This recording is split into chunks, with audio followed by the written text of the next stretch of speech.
male or... Oh, no, female. Okay, yeah. Okay, yeah, let's just... Why are all the characters female? Were they just adding new love interests for Sonic in every game? No, like, this episode, he's gonna... Like, this game, he's gonna fuck a badger. This episode, he's gonna fuck a lemur. Why is Sonic fucking a badger? Like, wait, he's running, mate.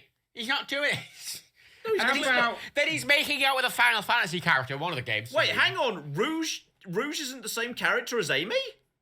What? No, what? I just kind of assumed that, like, that was just Amy when she was, like, you know, put her makeup on and was dressed up all sexy for Sonic. Oh my god.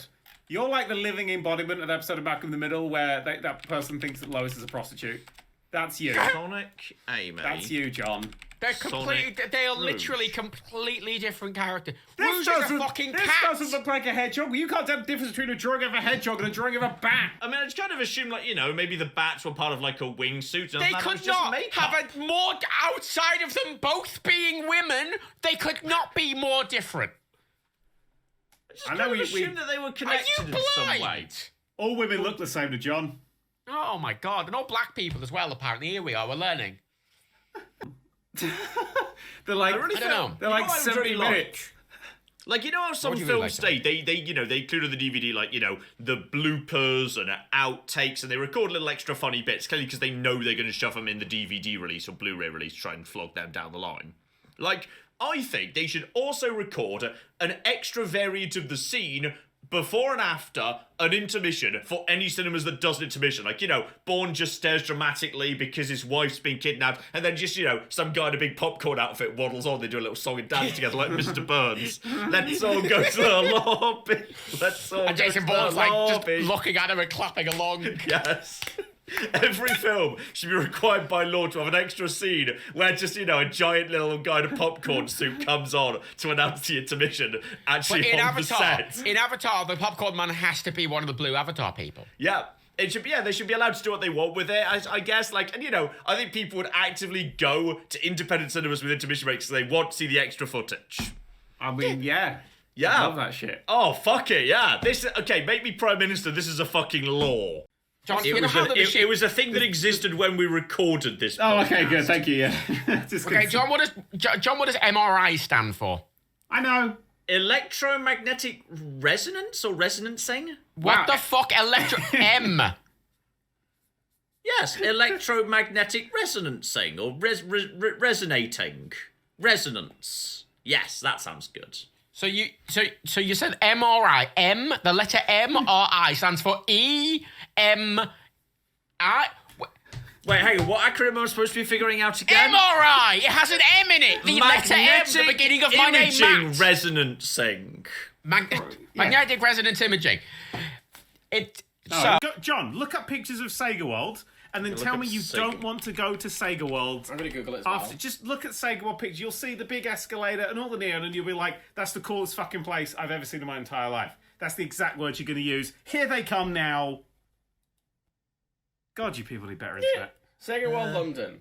Wow, so the image it shows for Sega World London is a picture of a bit of tubes. No, that's images. Go to images, you Okay, fucker. I'm seeing a huge amount of escalators, but I don't know where they're going or coming from. Just appears to be a series of escalators. It was a big open central bit, like in a sort of shopping centre, because it's the Trocadero. How many escalators do you need? It had the world's longest escalator or something. I knew it. Okay, so basically you went to Escalator World and had a great time there. But on each you floor, there were boring hundreds of fucker. arcade machines. I had a great time at Escalator World. They let me dress up as Ernie the Escalator. The Ernie the Escalator costume was a bit on the hot side, but I had a really nice time. There's an arcade thing here. At Escalator John, World. wait. People. John, you would fucking love Escalator World and you know it. Yeah, but my escalator one would commit to it. It wouldn't just have this. You know what this is? This is just wanker escalators. Like how wankers have PCs full of like little lights that don't do anything. These are just escalators with PC lights around them. Are you saying you would prefer an escalator world made by Let's Game It Out? No, what John's saying is he would prefer a more boring escalator world. I just want my escalator world to be about the escalators. And like, you have the world's fastest escalator.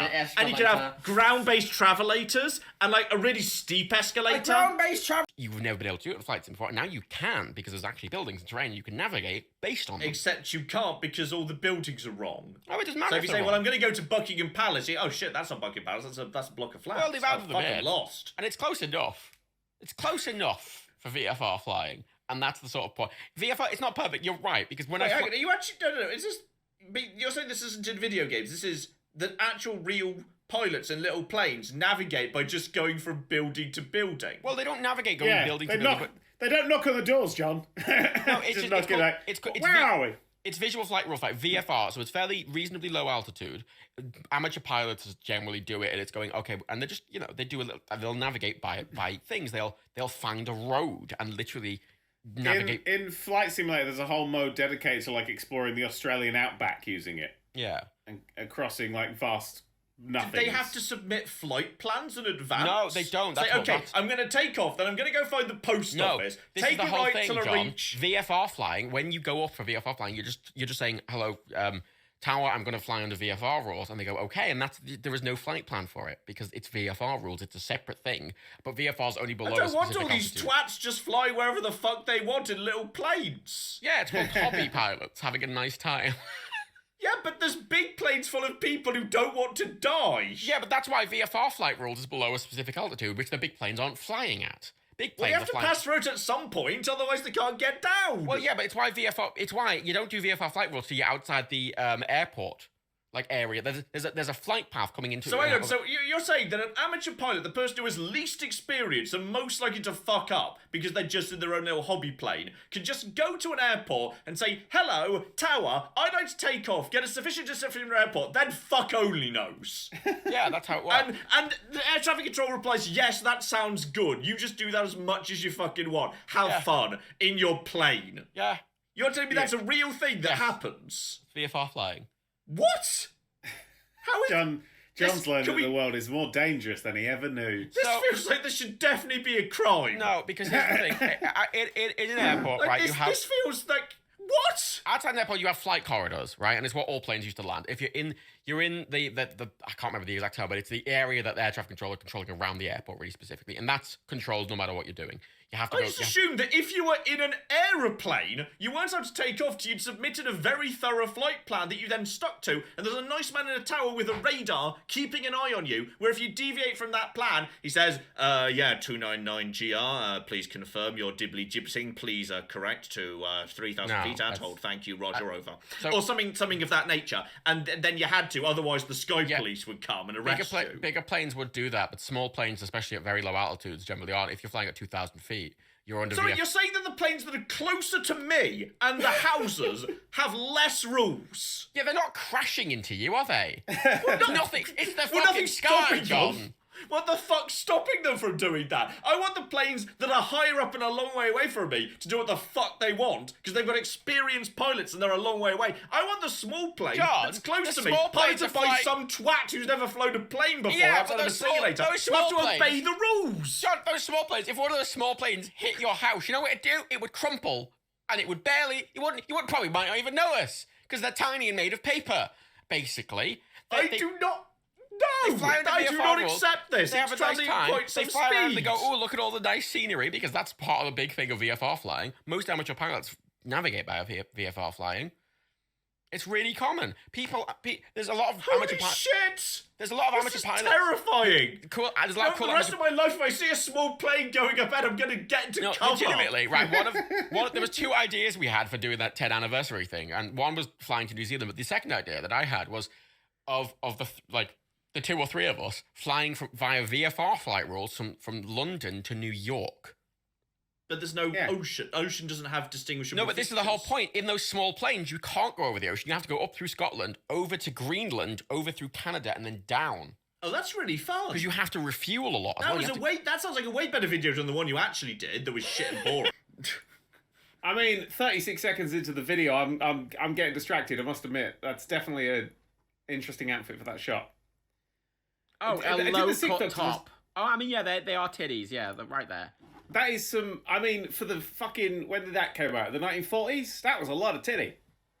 I mean, it's true. This is back in the days when the accessibility of titties to young men was much lower. John the Incel! Oh, that's such a, like... It's just the way you said that, it just makes it sound like a transaction. John's the sort of person who would bring a clipboard to sex, and you know it. Right, we've done that manoeuvre, just ticking him off as he goes. Hey, in all fairness, if I'm going through a whole list, it sounds like it's a pretty good time to me. I'm fine with that. If the clipboard facilitates that level of variety, I'm all for it. John's approach to sex is like when you were going on a school trip and you were given those clipboards with the stupid fucking quizzes that you didn't want to do. And I was like, oh, here's the clipboard. And you're like, oh, fucking hell. I like the clipboard on the school trips. I'm not going to lie. This is, you're on it there. You're right on it. All right, John, getting the fuck back to where we were before we got to, of the volcano cults. I will say, Like, they're all just kind of, I've got to fucking interject because this is the funniest shit. If you actually, if you walked into a big empty room and there was one person standing in the center and everyone else was standing in a perfect circle around them, you'd think, oh shit, that guy in the middle, that's the guy to watch. He's going to do something important and interesting. That's Hawaii. It's a volcano in a circle of volcanoes that are just surrounding it, just kind of chanting in Latin. Just very briefly, Daniel, before you make your point, there is a lot of debate, again, among volcanologists about how Hawaii isn't on a fault line at all. It's right in the middle of a load of fault lines, and it's weird that there's volcanoes there, and it must have been a bit of an oddity for a volcano to pop up in the middle of nowhere. But that is a thing that can happen. It's the chosen one. Sure, fine. Go on, Daniel. So, I went on Quora, which is, Yahoo Answers, but for people who can spell. And I typed in, what would happen if all the volcanoes stopped? And I found, what would happen if all the volcanoes on Earth disappeared or stopped erupting? Okay. And then a guy called Colin Payne, who's a registered California architect, who has 2.7 thousand... Yep. 2.7 thousand answers, and this is the not a volcano architect, just the normal kind. Normal kind. So he knows about structure, he knows about design. I don't think that's important. He's got 2.7. He's answered 2.5 thousand things. Mm-hmm. Yeah. He says the Earth would blow up like a balloon and ultimately pop. I choose to believe. I like that's an even dumber take than mine. I like this architect has an even dumber take than my one. But the way it's written, it sounds so confident. No. I like there's a comma around ultimately as well. It's good. Just in case you needed to, John, do you... In Oxford Commerce, you understand that, Have you spent a lot of time, John, on Yahoo Answers and Quora Answers just, like, answering random shit that you know nothing about? Because maybe that would be honestly, I feel like, one day when I'm retired, I'm going to get a great deal of joy just going on stuff like whatever the future Quora is and just confidently answering questions I've no idea about, but just doing it very confidently. You would as well. You'd be like, I've got a degree from Oxford, don't you know? I would just kind of, You'd be on Fox News being like, Oxford graduate says Earth will pop. I'm glad I think I'd have a great deal of fun with that, yes. That's my